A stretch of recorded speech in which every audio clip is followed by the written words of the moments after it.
Голема група мигранти фатена во Струмичко.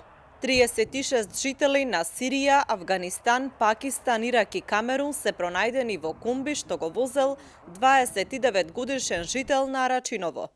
Возилото Рено Мастер е запрено од полицијата вчера во раните утрински часови на патот Куклиш-Свидовица. Криумчарите полека ја менуваат рутата. Се почесто ги користат планинските патеки на Беласица, како и нефреквентните локални и регионални патишта, како овој пат Свидовица-Куклиш, кој покрај подбеласичките села води до бугарската граница.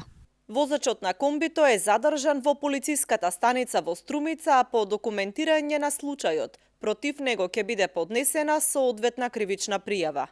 Уште еден случај со криумчарење денеска стигна од јавното обвинителство за гонење организиран криминал и корупција до Основниот кривичен суд Скопје. Две лица, германски државјанин и италијанска државјанка, се сомничат дека се обиделе да криумчарат тројца мигранти од Гана преку граничниот премин Богородица.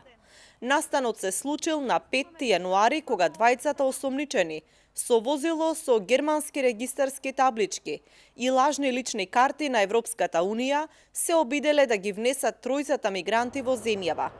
Крајна дестинација им била Австрија.